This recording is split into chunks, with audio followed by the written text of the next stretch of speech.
primeiro lugar, esclarecer que quem estaria aqui nessa coletiva hoje seria o presidente Bruno Rodrigues, mas ele não está em Recife, está em viagem, encontrando, na verdade, os investidores da SAF para tratar de temas de interesse do Santa Cruz, desse momento de transição que a gente vive. Seria ele a vir aqui esclarecer quaisquer dúvidas que existam hoje. E, já feito esse primeiro esclarecimento, eu quero vir aqui, humilde e constrangidamente, pedir desculpas ao torcedor do Santa Cruz, porque, por mais que a gente possa explicar o que aconteceu, para que a gente jogasse no estádio com portões fechados, não vai haver justificativa para que um clube do tamanho do Santa Cruz, que tem uma torcida do tamanho da torcida do Santa Cruz, tenha passado por isso. Né? Há diversos fatos, há diversas circunstâncias, mas não estou aqui para fulanizar ou apontar, imputar responsabilidades. A responsabilidade é do Santa Cruz e a gente tem que assumir isso e humildemente pedir desculpas para o torcedor, deixar claro que estamos trabalhando para que essa situação se reverta na maior velocidade possível e a realização desse jogo no dia de amanhã na Arena de Pernambuco já é um primeiro passo para isso, mas não poderíamos começar uma manifestação sem fazer esse pedido de desculpas. Então, isso feito, fica aí franqueada a palavra para os senhores e senhoras. Pedro, boa tarde. É João Batista, do canal Santa Cruz PE Pernambuco. Pedro, o Santa Cruz terminou a temporada do ano passado, teve o acesso, tudo bem, mas a equipe não estava convencendo. Teve aí o começo de ano que o torcedor, não, vamos montar uma equipe melhor, mas o que a gente viu foi várias contratações que não vingaram. Qual foi o critério para contratar esses jogadores que não estavam rendendo nos clubes onde estavam? Bom, primeiro a gente precisa esclarecer que eu vou falar, não vou fugir de nenhuma pergunta, mas isso aqui não é uma coletiva de departamento de futebol. Mas não tem problema, eu vou lhe responder. Tá? Primeiro, o ano passado, eu acredito que o Santa Cruz, qualquer clube, quando disputa uma Série D, o principal objetivo não é dar espetáculo, é conseguir o acesso. E esse objetivo foi atingido, eu acho que não há que se questionar. Né? Gostaríamos de ter sido campeões, obviamente. Qualquer um que entra numa competição nacional e não aspira o título, eu acho que está na profissão errada, seja dentro de campo, seja na parte administrativa. Gostaríamos de ter sido campeões. Infelizmente, perdemos a final, mas conquistamos o objetivo principal da temporada, que era o acesso. Houve, sim, um futebol não tão vistoso, mas era a Série D do Campeonato Brasileiro. A gente não está falando de Série A, enfim, de competições de mais alto nível técnico. Eu acho que a gente precisa ter isso muito claro na cabeça. Eu sei que o torcedor do Santa Cruz já teve momentos de muito mais alta aspiração, mas para que a gente chegue de novo nesse momento, a gente tem que saber viver cada passo, cada etapa da construção disso. Em relação à montagem do elenco, as pessoas precisam lembrar também, e essa é uma responsabilidade nossa, que o clube ele mantém contratos. A gente tem diversos atletas sob contrato desde o ano passado. A gente fez a avaliação, alguns atletas não renovaram o contrato, outros atletas que tinham contrato não estavam interessados, a gente buscou outros clubes, mas esse não é um movimento tão fácil de se fazer. Além disso, a gente não tinha a maior robustez de departamento de futebol, é um departamento bem enxuto. A gente tinha os diretores estatutários, tinha o Arlen Menezes, e só. Né? A gente tem um analista de desempenho, que é o Paulo Henrique, o Paulinho, que é um grande profissional, mas ele só. Agora a gente já está, inclusive, robustecendo esse departamento, estamos buscando dar mais recursos para que o Santa Cruz tenha uma maior facilidade de acessar o mercado e uma maior assertividade nisso. Na semana passada chegou um analista de mercado novo, certamente o nosso departamento de comunicação vai fazer toda essa comunicação. Também integramos o analista da divisão de base, o André, para robustecer e nos auxiliar tanto na parte técnica quanto na parte de mercado, todo esse departamento, porque, veja, obviamente que quando a gente vai ao mercado, a gente tenta buscar as informações para minimizar a margem de erro.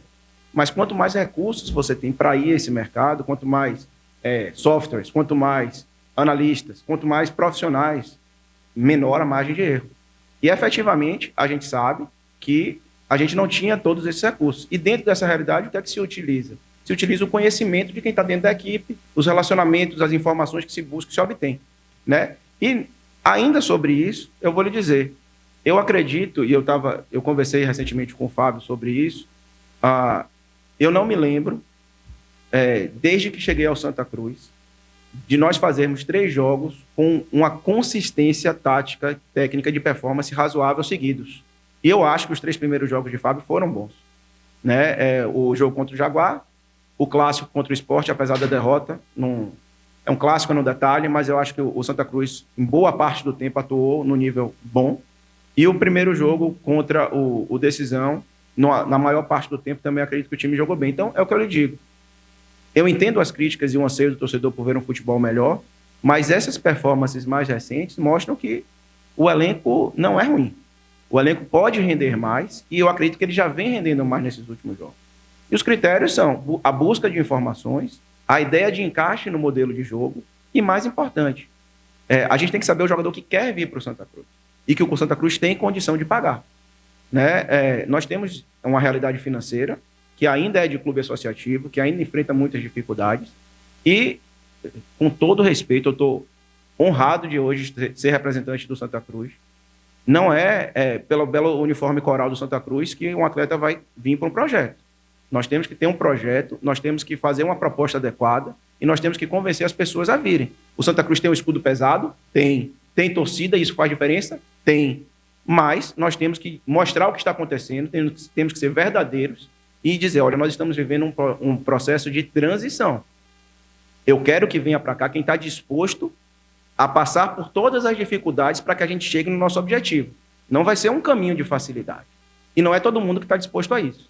Então, esse é um critério fundamental e a gente tem que ser claro e transparente. Quem está aqui é porque comprou o projeto e entendeu as circunstâncias que o Santa Cruz vive hoje. O que a gente espera é, daqui a uns meses, chegue a SAF, que aumente o investimento, que a gente tenha uma estrutura melhor para trabalhar, que a gente consiga incorporar o elenco, mas nós temos uma limitação. Então, aqui, eu não estou aqui para defender ninguém, nem para dizer que a gente não errou. Eu só quero colocar o contexto muito claro para que as pessoas entendam e possam fazer as críticas, mas levando em consideração todas essas circunstâncias. Boa tarde, Pedro. Pedro, Flávio do Bibiribe 285. Eu, fazendo uma breve retrospectiva, a gente teve ali na pré-temporada a ideia de se trabalhar com um elenco mais enxuto, que aí foi até uma ideia da comissão, junto com o departamento. E aí, esse elenco tinha que ter essa margem de erro quase que zero, né? Porque você poderia acontecer de lesões, alguns jogadores não performarem. E aí, vindo um pouco mais próximo, a gente teve aí o time tendo dificuldade em algumas contratações, de trazer algumas peças, por exemplo, para a ponta, para até mesmo um centroavante, né? Com a ausência de Ariel. Então, assim, teve a questão do plano de sócio, que teve algumas coisas que teve que ser corrigidas. Teve também a questão do Arruda. O que é que a torcida pode esperar? O que é que faz a torcida acreditar que daqui em diante pode ter algo diferente, né? Porque o clube passa por uma certa distância da torcida, né? A gente sente a torcida um pouco distante, cobrando bastante. Então, assim, o que é que faz o torcedor acreditar que pode ser diferente para esse restante de temporada? Olha, eu entendo perfeitamente a insatisfação do torcedor e a angústia. Eu acho que nós precisamos ter um contato mais constante. E não é a mesma coisa falar via imprensa. Eu acho que é importante a gente ter esses momentos aqui. É algo que a gente vem conversando internamente. A gente precisa estabelecer uma rotina de contato, porque assim, só com esse contato o torcedor vai se sentir parte desse processo de mudança. De fato, temos problemas, na verdade. O Santa Cruz tem problemas nas mais variadas áreas. E a capacidade de melhorar esses problemas passa muito por investimento. Né? A gente tem a intenção de incorporar a equipe de marketing, por exemplo. Né? Estamos conversando já há algum tempo com parceiros para a gente poder trazer mais pessoas para trabalhar. Né? A gente tem hoje... O Santa Cruz é um clube associativo, a gente tem diversos diretores estatutários. Esses diretores se dedicam ao clube, mas têm as suas limitações de tempo. Né? Não sendo remunerados, eles têm que ganhar o dinheiro deles. Então, assim, não estou, mais uma vez, não crio desculpas para ninguém. Eu sei que cada um faz o seu melhor e quer o melhor para o Santa Cruz. Mas, com uma equipe em full time, digamos assim, isso tende a melhorar. Para isso, naturalmente, a gente também precisa de dinheiro, de investimento. E eu não vou ficar aqui choramingando as nossas pitangas, porque todo mundo sabe as dificuldades financeiras que o Santa Cruz passa. A imprensa fala rotineiramente dessas dificuldades.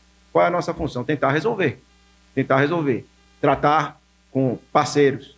Por exemplo, nós temos um parceiro comercial que tivemos reuniões recentes que ele está disposto a investir em incorporar, digamos assim, a nosso departamento de marketing, trazer profissional, ajudar no investimento de possíveis ações de marketing para melhorar o plano de sócio, para fazer novas ativações, trazer receitas novas. A gente precisa de uma agressividade maior na atração de patrocinadores também. Tudo isso é uma realidade, mas a gente também precisa lembrar que nesse período de transição e nessa conversa a quatro mãos, como sempre falam os investidores, como sempre fala o presidente, tudo precisa ser conversado e isso às vezes gera uma burocracia um pouco maior, mas que todo mundo está se esforçando para que esse momento seja ultrapassado. Ano passado, eu não sei se eu disse isso em coletiva, mas certamente já disse em alguma oportunidade, antes de renovar meu contrato, eu sempre disse que minha impressão era que os próximos 6 meses, isso era em outubro para novembro do ano passado, seriam mais desafiadores do que os 6 que passaram. Por quê? Porque o time subiu, o sarrafo aumenta, a torcida tem uma expectativa maior e é natural que tenha, até porque a SAF vai ficando cada vez mais próxima, só que o dia a dia não acompanha essa ambição do torcedor. O dia a dia, a receita não chega na mesma velocidade que chegam as competições, a receita não chega na mesma velocidade que o torcedor quer ver respostas, tanto em marketing, quanto em campo, quanto administrativas.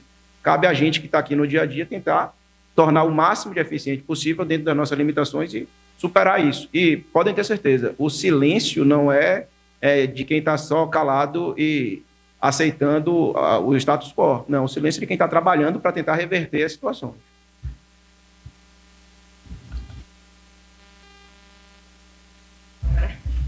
Pedro, boa tarde.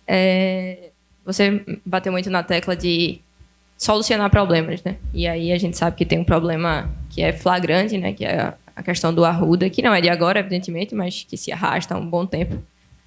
E aí eu sei que é difícil dar prazos e que você mesmo admitiu que Bruno deveria ser o porta-voz disso, mas como ele não está aqui, como não vai ser possível, óbvio que perguntando para você, existe algum prazo, existe alguma perspectiva do Santa Cruz definir, de fato, o seu mando de campo para 2026, em função de tudo que aconteceu nos últimos dias?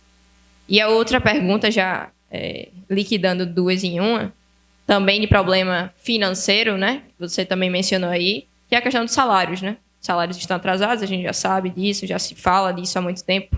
Se existe algum cronograma, uma perspectiva para que esses jogadores e os funcionários recebam. Obrigada.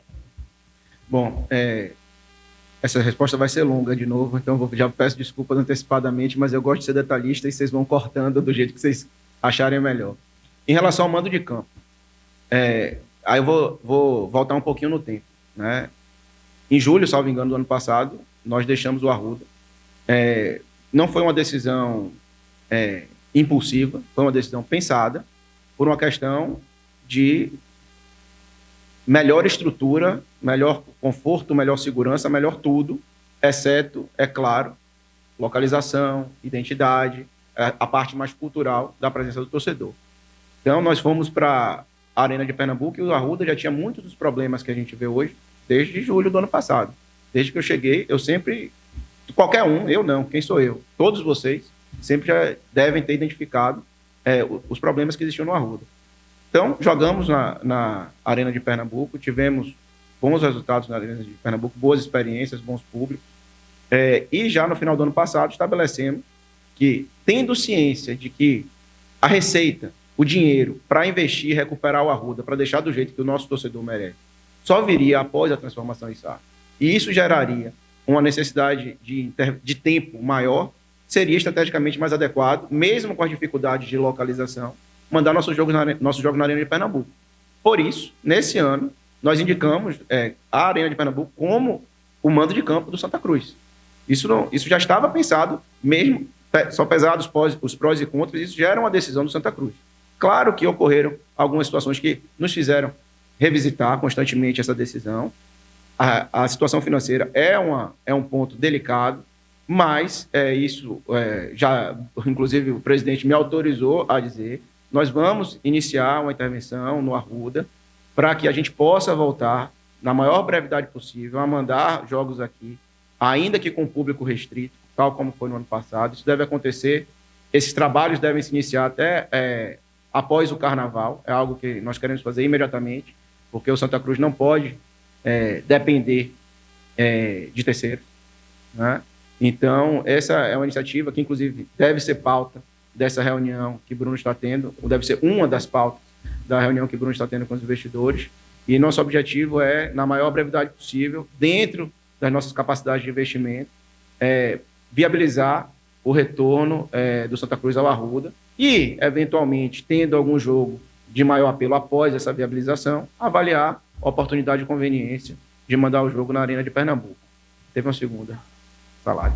Bom, salário é uma situação que realmente incomoda, infelizmente, uma realidade comum no futebol brasileiro, mas que nós temos que combater na maior velocidade possível. Nós tratamos disso com uma certa constância com o nosso elenco, temos reuniões reiteradas. Também está na pauta da reunião que Bruno está tendo com os investidores. Espero que receber notícias em breve sobre isso e vamos ter mais uma reunião com os atletas para passar um planejamento de pagamento e quitação, porque assim, a gente sabe, não, o futebol é comum, não importa, né? Não é porque fulaninho, é como nossos pais, quando vão criar a gente, falam para a gente, né? Você não é todo mundo e o objetivo aqui é fazer as coisas corretamente.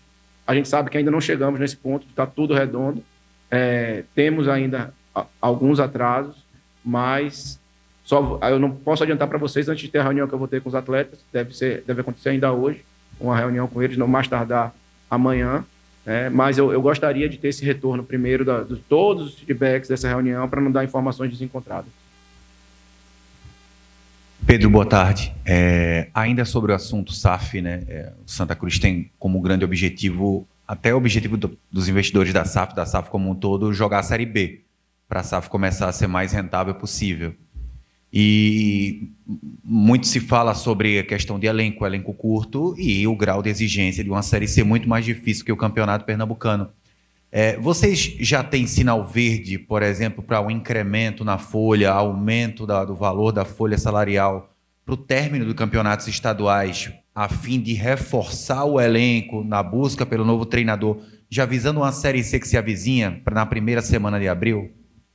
Veja, eu não trabalho com orçamento de SAF, mas, independente disso, a gente já tinha uma ideia de Santa Cruz de fazer movimentos, e isso é natural, né? Após os estaduais, vários clubes vão fazer avaliações de seu elenco, vão ver quem rendeu, quem não rendeu, vão chegar, isso eu posso garantir, vão chegar novos atletas no Santa Cruz, dentro em breve, né? Inclusive porque a gente tem Copa do Brasil, né, nesse meio tempo, antes da Série C. Então, a gente está mapeando esse mercado, sim. Estamos também atentos ao mercado de treinadores, né? Então, eu acho que a gente não pode, hoje, já pautar contratações considerando a SAF enquanto gestores do clube, né? Eu acho que a diretoria de futebol, análise de mercado, tem que buscar, nesse momento, o que cabe dentro da realidade do Santa Cruz. Virou SAF em abril, temos um aporte aqui significativo, vamos investir? Vamos investir. Mas eu não posso, diante de todo o processo... Claro, a expectativa é que vire SAF em abril? Até onde eu sei, não houve nenhuma mudança nesse sentido. Mas eu só posso contar com receitas de uma SAF quando ela se concretizar, né? É um termo futuro, né, que a gente não tem a certeza de quando vai implementar. Então, eu tenho que, preventivamente, de uma forma cautelosa, buscar qualificar mais dentro da nossa realidade. A gente já tinha conversado internamente sobre uma margem para isso, de movimentação, e já estamos trabalhando com base nela.